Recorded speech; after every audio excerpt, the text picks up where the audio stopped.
स्वागत है आपका जी स्टडी यूट्यूब चैनल में।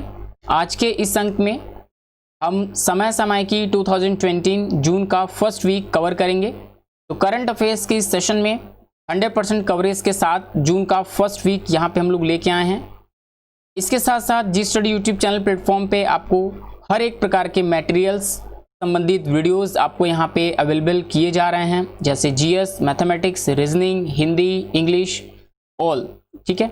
और साथ साथ में जितने भी जॉब्स आती हैं, करंट जॉब निकल रही हैं, गवर्नमेंट जॉब्स की जो आने वाली हैं, और जो भी जॉब्स की नोटिफिकेशंस आएंगी, वो सभी डिटेल्स आपको इस चैनल पे प्रोवाइड की जाएंगी, ठीक है। तो आपको यदि आप गवर्नमेंट जॉब सेक्टर की तैयारी कर रहे हैं या आप इस सेक्टर में आना चाह रहे हैं, गवर्नमेंट जॉब सेक्टर में आप अप्लाई करना चाह रहे हैं, तो उस केस में आप इस चैनल को सब्सक्राइब कर लें और बेल आइकन प्रेस कर दें, क्योंकि आपको इस चैनल के माध्यम से हर एक डिटेल, हर एक जॉब की डिटेल और साथ साथ में उसकी प्रिपरेशन की डिटेल्स, प्रिपरेशन मटेरियल सब कुछ आपको यहाँ पे अवेलेबल होता रहेगा टाइम पे, ठीक है। डेली बेसिस पे आपके 3 से 4 वीडियोस अपलोड होंगे, जिसमें current affairs, GS, GK, math, reasoning सब कुछ आपका डेली बेसिस पे रहेगा। तो चलिए स्टार्ट करते हैं आज का करंट अफेयर्स इंपॉर्टेंट फैक्ट्स। तो जैसा कि हम देख पा रहे हैं यहाँ पे फर्स्ट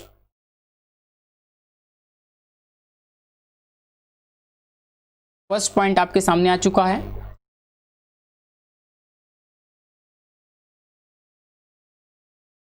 राष्ट्रीय बाघ संरक्षण प्राधिकरण, जिसको शॉर्ट फॉर्म में एनटीसीए कहा जाता है, एनटीसीए के आंकड़ों के अनुसार किस भारतीय राज्य में बाघों की सबसे अधिक मौतें हुई हैं? ये क्वेश्चन है। देखिए यहाँ पे आपको जो पॉइंट्स हम यहाँ के लेके आए हैं, तो यहाँ पे एक तरह से क्वेश्चंस बेस्ड कराए गए हैं, नीचे उसकी डिटेल्स भी है। तो जो हाई लेवल एग्जाम्स की तैयारी कर रहे हैं सिविल सर्विसेज के उन स्टूडेंट्स के लिए, तो जो नीचे की डेटा है वो भी याद रखनी है। और वैसे वनडे एग्जाम्स की तैयारी अगर कर रहे हैं स्टूडेंट्स, तो वो भी अगर इन चीज़ों को नीचे वाले जो नोट्स में रखा हुआ है, यहाँ पे ये नोट्स हैं, इन नोट्स को एक बार पढ़ लेते हैं तो और अच्छा उनके लिए होगा, ठीक है। बाकी जो क्वेश्चन है उसके आंसर के अकॉर्डिंग आप अपनी तैयारी कर सकते हैं।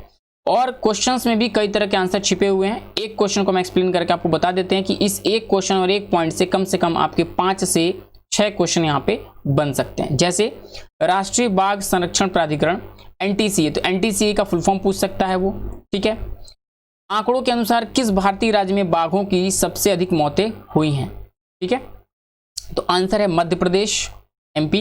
मध्य प्रदेश में सबसे अधिक मौतें हुई हैं। अब डिटेल इसकी क्या है, तो राष्ट्रीय बाघ संरक्षण प्राधिकरण एनटीसीए के हालिया आंकड़ों के अनुसार पिछले 8 वर्षों में देश में 750 बाघों की मौतें हुई हैं, जिसमें से तकरीबन 350 एमपी से हैं, ठीक है। तो वैसे भी एमपी जो है आपका, मध्य प्रदेश जो है टाइगर स्टेट है, तो इस केस में यहाँ पे टाइगर्स ज़्यादा भी हैं, लेकिन वहाँ मौतें भी ज़्यादा हुई हैं। तो ये डेटा आपको याद रखना है। चलिए नेक्स्ट पॉइंट पे चलते हैं। सेकंड पॉइंट, हाल ही में सुर्खियों में रही पहल स्वदेश का उद्देश्य क्या है, ठीक है।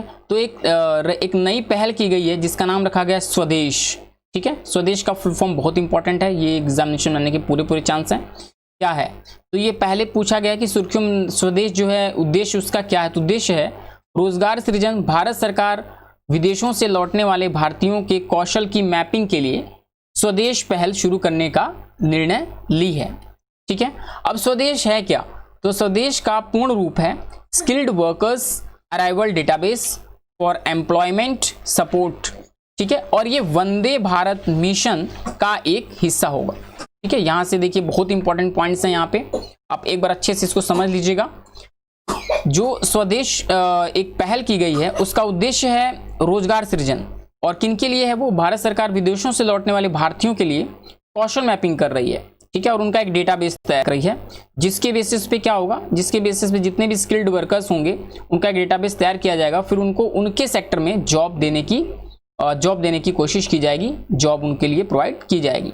और ये एक वंदे भारत जो मिशन चल रहा है, उसी मिशन के अंतर्गत इस योजना को शुरू किया गया। काफी इंपॉर्टेंट पॉइंट है, आप इसमें सभी पॉइंट्स को नोट कर लेंगे। नेक्स्ट पॉइंट पे चलते हैं। फिनलैंड में भारत के अगले राजदूत के रूप में किसे नियुक्त किया गया है? फिनलैंड में भारत के अगले राजदूत के रूप में किसे नियुक्त किया गया है? तो नियुक्त किया गया है रवीश कुमार जी को। फिनलैंड में आप जानते हैं कि जो भी राजदूत होते हैं वो कंट्रीज में, दूसरे कंट्रीज में जो IFS होते हैं, इंडियन फॉरेन सर्विसेज, IS का ही एक हिस्सा होता है। तो जो इंडियन फॉरेन सर्विसेज के जो भी 1 सेकेंड जो भी कैडेट्स होते हैं और उनके एक्सपीरियंस के बेस पे, उनके वर्किंग परफॉर्मेंस के बेस पे फिर उनको राजदूत नियुक्त किया जाता है। तो रवीश कुमार जी, अब इनकी डिटेल यहाँ पे देख लेते हैं। विदेश मंत्रालय के पूर्व प्रवक्ता रवीश कुमार, तो विदेश मंत्रालय के प्रवक्ता रह चुके हैं रवीश कुमार जी। फिनलैंड में भारत के अगले राजदूत नियुक्त किया गया है 1995 बैच के भारतीय विदेश सेवा अधिकारी, ठीक है, IFS इंडियन फॉरेन सर्विसेज ने जुलाई 2017 से अप्रैल 2020 तक विदेश मंत्रालय के प्रवक्ता के रूप में कार्य किया और कई महत्वपूर्ण मुद्दों को भी संभाला है, और इस प्रकार से इनको अगला राजदूत फिनलैंड में नियुक्त कर दिया गया है। ठीक है, बहुत इंपॉर्टेंट पॉइंट्स है। क्वेश्चन इस तरह से बन सकता है कि रवीश कुमार जो कि विदेश मंत्रालय के पूर्व प्रवक्ता रहे हैं, उन्हें किस देश के राजदूत के रूप में नियुक्त किया गया। देखिए क्वेश्चन यहाँ पे कई प्रकार से बन सकते हैं, तो आपको डेटा अच्छे से समझ लेना है यहाँ पे। नेक्स्ट पॉइंट, प्रतिवर्ष किस तिथि को विश्व खाद्य सुरक्षा दिवस मनाया जाता है एवं वर्ष 2020 के इस दिवस की थीम क्या है। इसमें 2 क्वेश्चन देखिए पूछे गए हैं, तो एक ही क्वेश्चन आपके लिए बनेगा। तो ये तो आपका स्टैटिक क्वेश्चन भी हो गया कि प्रतिवर्ष किस तिथि को विश्व खाद्य दिवस सुरक्षा दिवस मनाया जाता है। विश्व खाद्य सुरक्षा दिवस किस तिथि को मनाया, ये स्टैटिक जीके हो गई। ठीक है, जीके का हिस्सा भी हो गया। जो डेज आते हैं, आप जानते हैं कि जो भी जीके जीएस में पार्ट होता है उसमें 1 से 2 क्वेश्चन आपके डेज पे आ जाते हैं, किस दिन में कौन सा दिवस मनाया जाता है। तो उसमें इंपॉर्टेंट होगा 7 जून को विश्व खाद्य दिवस सुरक्षा दिवस मनाया जाता है। अब इसकी थीम क्या थी, तो इसकी थीम थी food safety everyone's business, food safety everyone's business. ठीक है, थीम याद रखिएगा क्योंकि यही थीम देखिए नोट में रखा है हमने यहाँ, 2020 में भी यही थीम थी, तो 2020 में भी यही 2019 में भी यही थीम थी और 2020 में भी सेम थीम है। तो ये इंपॉर्टेंट क्वेश्चन हो सकता है क्योंकि थीम सेम है। ठीक है, चलिए नेक्स्ट पॉइंट, किस भारतीय लेखक ने एशिया के लिए कॉमनवेल्थ शॉर्ट स्टोरी प्राइज 2020 जीता है। किस भारतीय लेखक ने एशिया के कॉमनवेल्थ शॉर्ट स्टोरी प्राइज, तो ये ध्यान रखना है आपको, यहां से रखिए, एशिया के कॉमनवेल्थ शॉर्ट स्टोरी प्राइज 2020 जीता है। वो जीता है कृतिका पांडे ने। कृतिका पांडे ने एशिया में जो आयोजित की जाने वाली कॉमनवेल्थ शॉर्ट स्टोरी प्राइज 2020 को जीत लिया है। नोट देख लीजिएगा, भारतीय लेखिका कृतिका पांडे ने इस साल के लिए प्रतिष्ठित कॉमनवेल्थ शॉर्ट स्टोरी प्राइज जीता है और उन्हें ये किस लिए दिया गया है, तो इस स्टोरी का नाम इनकी the great Indian T and snacks. ठीक है, the great Indian T and snacks शीर्षक से उनके काम के लिए उनको चुना गया है। यहाँ पे आपको नॉलेज के लिए बताते चलें कि ये जो है एक तरह से एशिया के कॉमनवेल्थ जो ये कंपटीशन होता है, यहाँ पे स्टोरीज, शॉर्ट स्टोरीज को एक तरह से कंपटीशन यहाँ पर होता है इसके लिए, और यहाँ पे वो स्टोरीज जो पब्लिश ना हुई हो उन स्टोरी को उसमें से चयनित किया जाता है जो बेस्ट स्टोरी होती है और उसके बेसिस पे ये अवार्ड दिया जाता है। तो ये अवार्ड इस साल दिया गया है कृतिका पांडे को, उनकी स्टोरी है the great Indian T and snacks. ध्यान रखिएगा, ये क्वेश्चन कई तरह से आ सकता है। क्वेश्चन ऐसे बनेगा, the great Indian T and snacks जो स्टोरी है उसकी राइटर कौन है, लेखक कौन है, लेखक तो कृतिका पांडे। कृतिका पांडे को उनकी किस कृति के चलते एशिया का कॉमनवेल्थ शॉर्ट स्टोरी प्राइज 2020 मिला है, the great Indian T and snacks. ठीक है, इसके अलावा एशिया के लिए कॉमनवेल्थ टी स्टोरी, ये क्वेश्चन आपका यहीं पे हमने कर दिया, तो 4-5 क्वेश्चन आपके यहां से बन सकते हैं।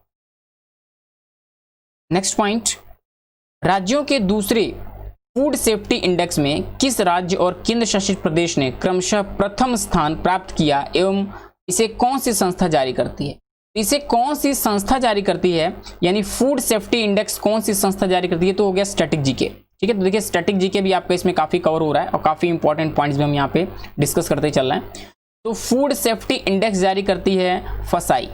ठीक है, फसाई जो है भारत सरकार की संस्था है, वो फूड सेफ्टी इंडेक्स को जो है फूड सेफ्टी इंडेक्स को जारी करती है और फसाई के अनुसार जो प्रथम स्थान प्राप्त किया है तो राज्यों में गुजरात ने और केंद्र शासित प्रदेश में चंडीगढ़ ने प्राप्त किया है।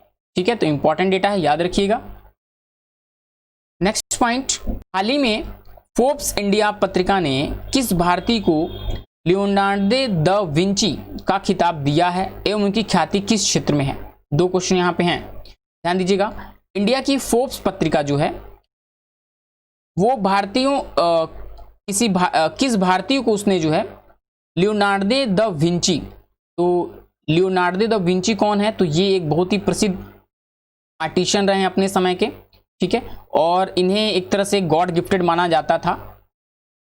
इन्हीं के नाम पे ये अवार्ड दिया जाता है ऐसे शख्स को जो किसी बहुत ही कह सकते हैं कि विशेष कलाकृतियां कर सकता हो, बहुत ही विशेष कलाकृतियों के लिए जाना जा रहा हो। तो इसी में ये खिताब दिया गया है वाजिद खान को, ठीक है। वाजिद खान को क्यों दिया गया है, तो उनकी देखिए उनकी उनका एक जो कबाड़ है, कबाड़ के जुगाड़ से बेजोड़ कलाकृतियां बनाने के लिए उनको दिया गया है। यानी वो वाजिद खान का जो कबाड़ होते हैं, जैसे लकड़ी, कंकड़ जो है, टुकड़े, लोहे के टुकड़े, ये प्लास्टिक के टुकड़े, ये जितनी भी चीज़ें हैं, इन चीज़ों को वो एक तरह से अच्छे से कंपाइल करके कोई न कोई एक अच्छी कलाकृति बना देते थे, ठीक है।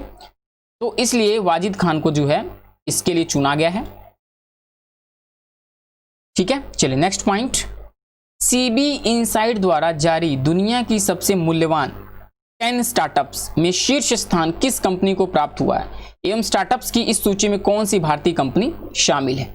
दो क्वेश्चन यहां पे हैं, देखिए सीबी इनसाइट एक संस्था है जो दुनिया की सबसे मूल्यवान जो शीर्ष कंपनियां हैं उनका डेटाबेस जारी कर रही है, ठीक है, उनको एक रैंक दे रही है।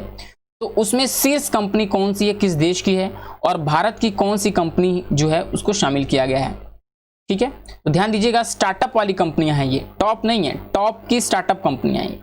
तो देखिए उसमें जो टॉप है, वर्ल्ड की टॉप है, वो है बाइट डांस, चीन की कंपनी है ये बाइट डांस, जिसको सीबी इनसाइट ने दुनिया की सबसे मूल्यवान स्टार्टअप कंपनी का प्राइज दिया, फर्स्ट नंबर पे है ये।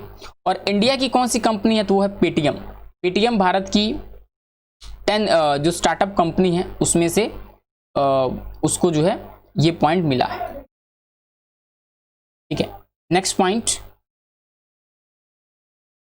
बेंगलुरु में प्रतिमा बनाए जाने में चर्चा में रहे केम्पेगौड़ा कौन थे एवं वे इतिहास में किस लिए विख्यात हैं। ये स्टैटिक जीके का भी क्वेश्चन हो जाएगा और करंट का भी क्वेश्चन हो जाएगा, ठीक है। करंट का क्वेश्चन कैसे बनेगा, करंट का क्वेश्चन बनेगा कि केम्पेगौड़ा की जो प्रतिमा बनाई जा रही है वो कहाँ पे बनाई जा रही है, ठीक है। तो आंसर होगा बेंगलुरु, कर्नाटक, बेंगलुरु, ठीक है।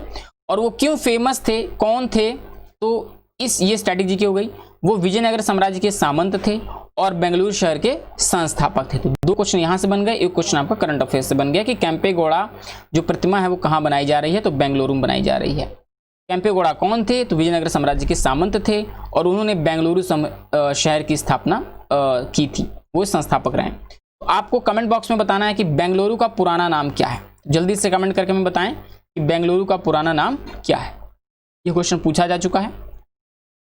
भारत सरकार के द्वारा भारत स्टेज 6 यानी BS6 भारत स्टेज 6 उत्सर्जन मानकों वाले वाहनों को पहचान हेतु किस रंग का स्टिकर लगाना अनिवार्य किया गया है। तो आप जानते हैं कि BS3 अभी 10 साल पहले BS3 चलता था, फिर बहुत जल्दी गवर्नमेंट ने BS5 लॉन्च किया और क्योंकि BS4 को बीच में स्किप करना पड़ा, जो भी उत्सर्जन मानक बढ़ रहे थे, और BS6 भी लॉन्च हो गया है। तो BS6 एक तरह से कह सकते हैं कि वे वाहन होंगे जो बहुत ही कम जो है प्रदूषण कर रहे होंगे, तो उनका स्टैंडर्ड बहुत अच्छा है। तो इसलिए उन वाहनों को पहचान करने के लिए उन पे हरे रंग का स्टिकर, ठीक है, हरे रंग का स्टिकर लगाना अनिवार्य कर दिया, जिससे कि उनकी पहचान हो सके और उनको वरीयता दी जा सके, ठीक है।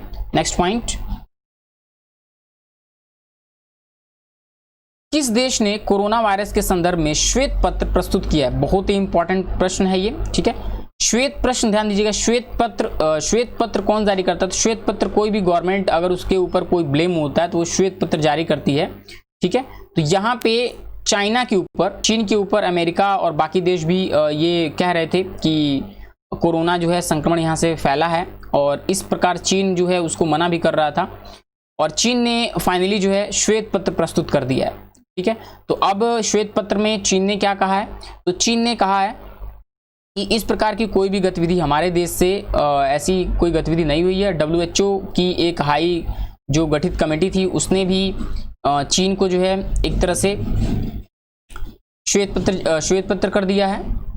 और इम्पॉर्टेंट बात यहाँ पे है कि अभी भी जो डाउट्स हैं वो क्लियर नहीं है, ठीक है, अभी भी डाउट्स बनी हुई हैं और अभी भी WHO और जो बाकी कंट्रीज हैं उनका अभियान चल रहा है।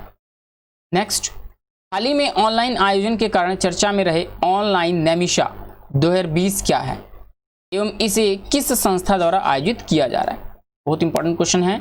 ऑनलाइन नेमिशा 2020, तो ऑनलाइन नेमिशा 2020 क्या है? तो वो है वर्चुअल कला प्रदर्शनी, ठीक है, क्योंकि लॉकडाउन है, लॉकडाउन के चलते ऑनलाइन ही जो है प्रदर्शनी की जा सकती है। भीड़ इकट्ठा करना तो अभी लॉकडाउन के चलते मना है, इसलिए ऑनलाइन जो है प्रदर्शनी लगाई जिसका नाम नेमिशा रखा गया 2020 और ये वर्चुअल कला प्रदर्शनी लगाई गई है। और इसे कौन सी संस्था आयोजित करती है? तो संस्था का नाम है राष्ट्रीय आधुनिक कला संग्रहालय, राष्ट्रीय आधुनिक कला संग्रहालय। नेक्स्ट, चर्चा में रहे चीन पाकिस्तान इकोनॉमिक कॉरिडोर CPEC से किन दो स्थानों को आपस में जोड़ा जाएगा? तो देखिए आप जानते हैं हाल ही में जो है चाइना जो है पाकिस्तान पे एक तरह से अपनी कवरेज बढ़ा रहा है, वो चाहे मिलिट्री हो चाहे वो इकोनॉमिक हो। तो उसने इकोनॉमिक कॉरिडोर बनाया है और जो दो स्थानों को जोड़ रहा है वो इकोनॉमिक कॉरिडोर पाकिस्तान के ग्वादर पोर्ट से शुरू हुआ है और चीन के शिनजियांग प्रांत तक जोड़ा जा रहा है, ठीक है। तो ये रेलवे लाइन बिछाई जा रही है ग्वादर पोर्ट से शिनजिंग प्रांत तक। नेक्स्ट, चर्चा में रहे उष्णकटिबंधीय चक्रवात क्रिस्टोबाल, ध्यान दीजिएगा, क्रिस्टोबाल किस सागर, खाड़ी या महासागर से संबंधित है एवं इनसे किन देशों को प्रभावित होने की आशंका है? दो क्वेश्चन है यहाँ पे। क्रिस्टो पहले तो देखिए कई क्वेश्चन यहाँ बन सकते हैं, उसमें एक क्वेश्चन बनेगा क्रिस्टोबाल क्या है, ठीक है। तो ऑप्शन दे देगा आपको चक्रवात है, दूसरा ऑप्शन दे देगा आपको किसी व्यक्ति का नाम है, प्राइज का नाम, ऐसे ऑप्शन देगा। तो ये एक चक्रवात है, ठीक है। दूसरा पॉइंट, ये कहाँ पे जनरेट हुआ है? तो मैक्सिको की खाड़ी में जनरेट हुआ है। और आप जानते हैं विश्व के मैप में अगर देखें आप तो इस तरह से देखेंगे USA, ये USA है, ये USA है, ये कनाडा है और यहाँ पे मैक्सिको की खाड़ी है और यहाँ पे मैक्सिको। तो ये अगर जनरेट हो रहा है तो ये यहाँ पे USA, कनाडा और मैक्सिको को नुकसान पहुंचा सकता है। ज़्यादातर ये मैक्सिको और अमेरिका को नुकसान पहुंचा सकता है, प्रभावित कर सकता है। सो दैट्स इट, ये रहे आज के करंट अफेयर्स। इस प्रकार से आज के जो करंट अफेयर्स थे ये जून मंथ में फर्स्ट वीक है, पहला सप्ताह है, उसके पूरे कवरेज को हमने यहाँ पे कवर किया है। जितने भी इंपॉर्टेंट क्वेश्चंस आपके बन सकते हैं और जो क्वेश्चंस आपके कंपटीशन एग्जाम में आएंगे वो फर्स्ट वीक के पूरे यहाँ पे हमने आपके कवर कर दिए हैं। तो आप इस वीडियो को 2 से 3 बार देख के अपने इसके नोट्स आप तैयार कर लें या इसके स्क्रीनशॉट लेके आप सेव कर सकते हैं। इसके अलावा GS videos, math videos, reasoning videos, English videos daily basis पे अपलोड होते जा रहे हैं और साथ साथ में ऑनलाइन क्लासेस भी इसकी चल रही हैं। और अगर आपको ऑनलाइन क्लासेस चाहिए और आप भी गवर्नमेंट जॉब की प्रिपरेशन कर रहे हैं, निश्चित रूप से आप इस चैनल को सब्सक्राइब कर लें और बेल आइकन, ठीक है, बेल आइकन को जरूर प्रेस कर लें जिससे कि नोटिफिकेशन आपको मिलती जाए, कौन सी वीडियो कब आ रही है, कौन सी जॉब, कौन सी वैकेंसी कब निकल रही है, कैसे तैयारी करनी है और उस तैयारी के लिए मटेरियल्स क्या है, सिलेबस क्या है, ये सब कुछ हम यहाँ पे प्रोवाइड आपको कर रहे हैं इस सिंगल प्लेटफॉर्म पे, ठीक है। तो इस सिंगल प्लेटफॉर्म पे आपको सब कुछ मिलेगा, ऑल दी थिंग्स, नोटिफिकेशन से लेके प्रिपरेशंस के सभी मटेरियल्स, सभी वीडियोस, ठीक है। और अगर आपको कोई डाउट, कोई प्रॉब्लम लगे तो आप कमेंट बॉक्स में कमेंट ज़रूर करें। व्हाट्सअप नंबर भी जो है आप हमें व्हाट्सअप भी कर सकते हैं 9935581143 इस नंबर पे, ठीक है। और हमें कांटेक्ट भी कर सकते हैं अगर आपको कोई सुझाव देना है तो आप हमें सुझाव भी दे सकते हैं। So again thank you watching this video, thank you so much.